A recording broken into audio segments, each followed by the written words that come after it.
Hey everybody, it's Professor Parish, and this is week 17 of English 109. We have this week and next week, and that's it for our class. Can you believe it? It's happened so quickly.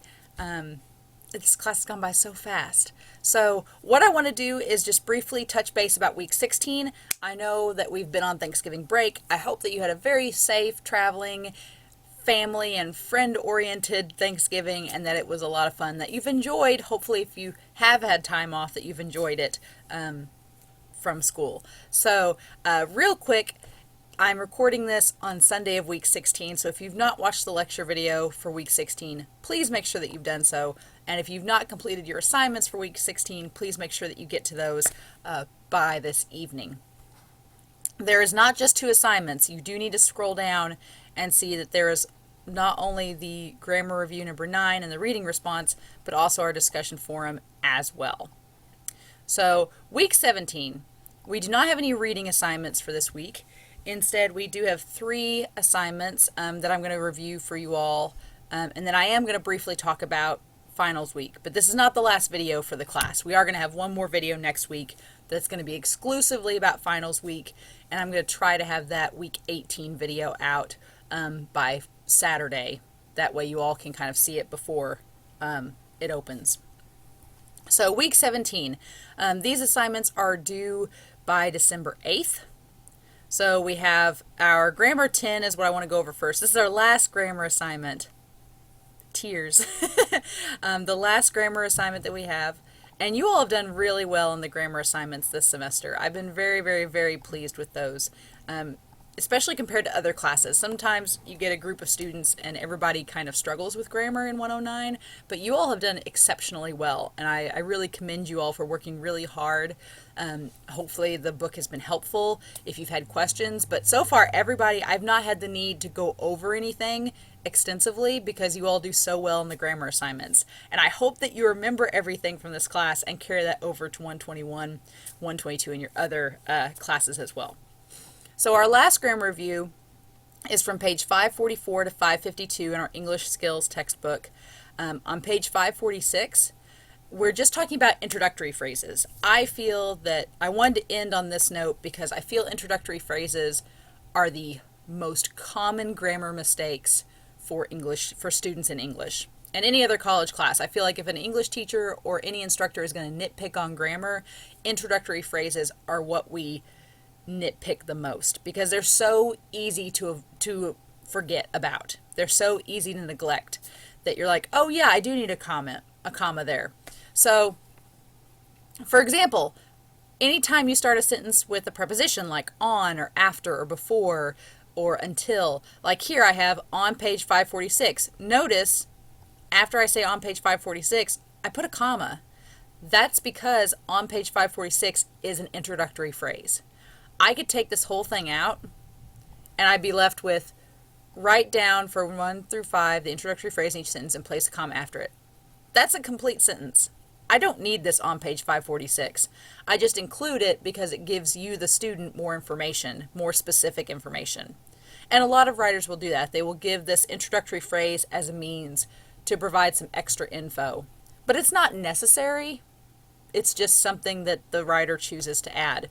So if you do something like that, like an introductory phrase, you just need to make sure you put a comma after it. And you'll notice down here I did the same thing. So this little comma is probably the most forgotten grammar piece I've seen on any English student's work. I'd say 90% of the grammar errors that I note in a paper are with introductory phrases. So I wanted to end on that, kind of so that it's fresh in our minds as we go into our last paper, because it is something that I feel does and will happen to you because our brains just check out and we don't even notice it. We're like, why do we need a comma there? And then it's easy to forget. So on 1 through 5, you're just going to write down the introductory phrase in the sentence and put the comma after it, so I know that you know that's where the comma goes. And on activity 3 on page 548, you're going to write down the interrupting phrase. So that means, for example, if I had, she noted with a little sass that he was wrong on all counts. So I could take out this little interrupting phrase and say she noted that he was wrong on all counts. But I want to add this little phrase to give her a little attitude. So that's what we call an interrupting phrase. It's not introductory, it's not starting the sentence, it's right smack dab in the middle. So that's what we call an interrupting phrase. And our textbook gives some examples of this, but I want you on page 548 to write down what that interrupting phrase in each sentence is. And then finally, on page 550, you're going to write down the word in the sentence and place a comma after it before where the quotation marks in the sentence would begin. So if my sentence is this,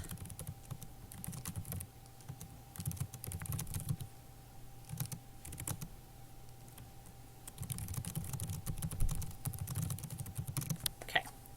So I kind of give myself a little hint here. Mary was sure she told him, make sure to turn off the oven. So I'm going to put my comma here and my quotation marks here. So what I want in your answers 1 through 5 is something like this. Where does the sentence end and the dialogue begin? Okay? And like I said, our textbook gives you some examples of these. But so again, a pretty easy, straightforward grammar assignment, but I just want to make sure everybody knows about introductory and interrupting phrases and where to place commas at dialogue, because these 3 areas are probably the areas I see the most grammar mistakes. And so I want to make sure going into this final week of class, everybody's okay on that forefront. Or if you are having trouble, I can point it to help you point it out. So that's our grammar assignment, our last grammar review for the class. And then we also have a discussion forum for week 17. The discussion forum is pretty straightforward. It's just you uploading your argument paper draft. So this will be the last peer review that we do. It is just you uploading your draft of paper 4, your argument paper, and having at least 2 peers read your paper.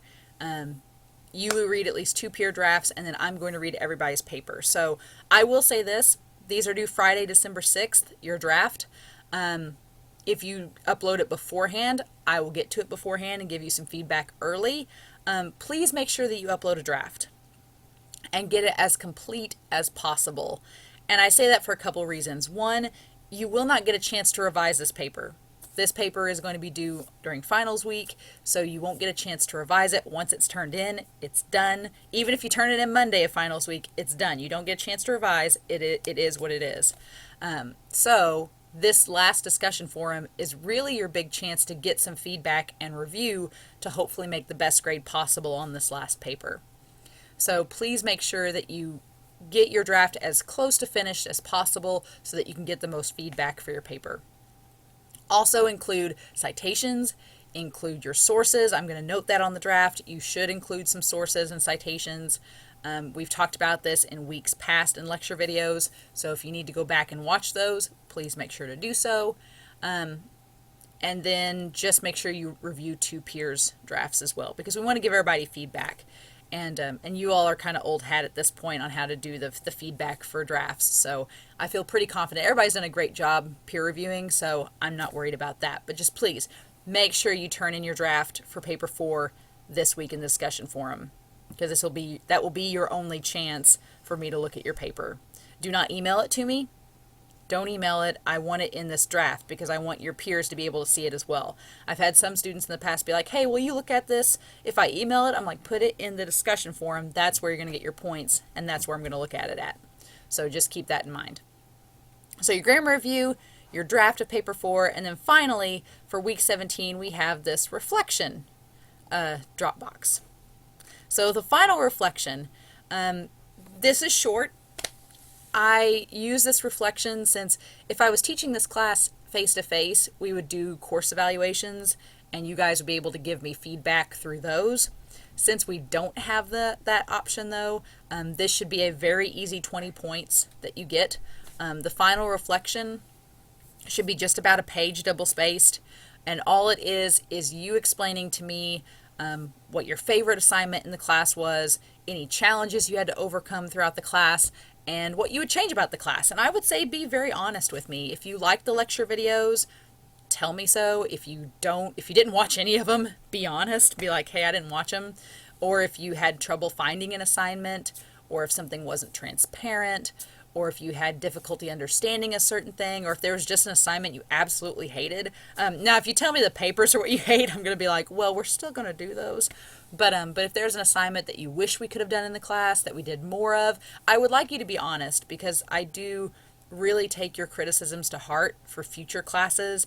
I've actually sculpted and molded this class based around a lot of student peer feedback. So I originally didn't even do lecture videos, and then I had a lot of students request that they had some more one-on-one interaction with their instructor.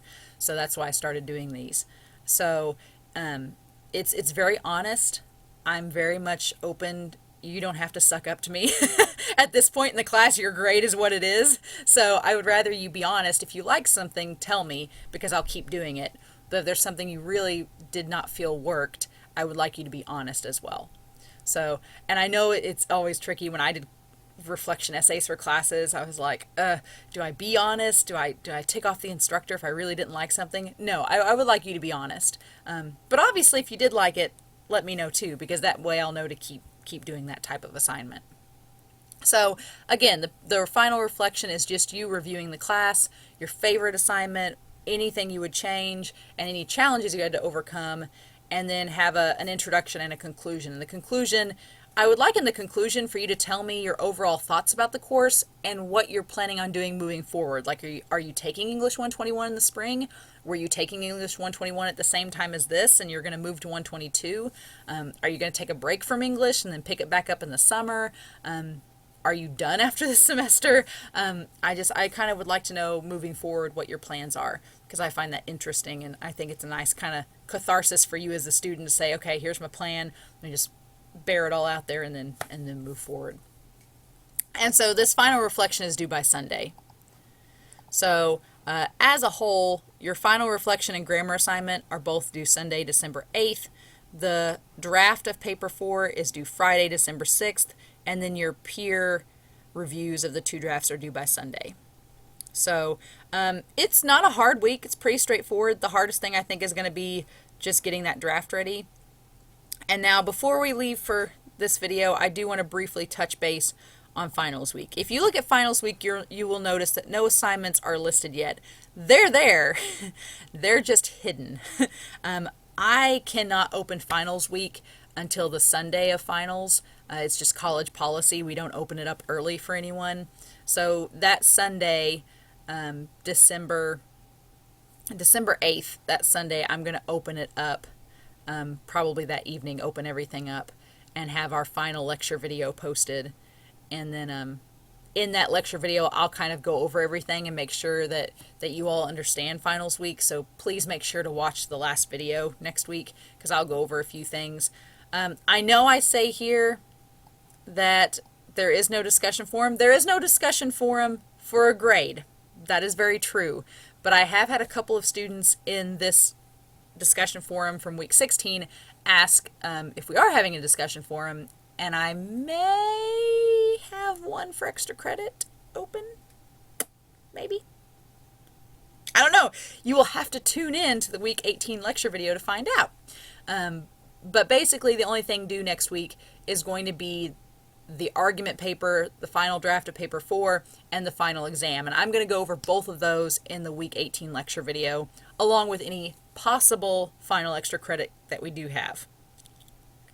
But that's not a guarantee. I may change my mind. So please give these last 3 assignments your all. Don't skip out on them and say, oh, I've got extra credit coming. It'll be fine. No, give these assignments your all. You guys are so close to being done. Don't slack off now. You're so close. I would say please keep your textbook until after finals. Please do so, only because you may need it for your final exam.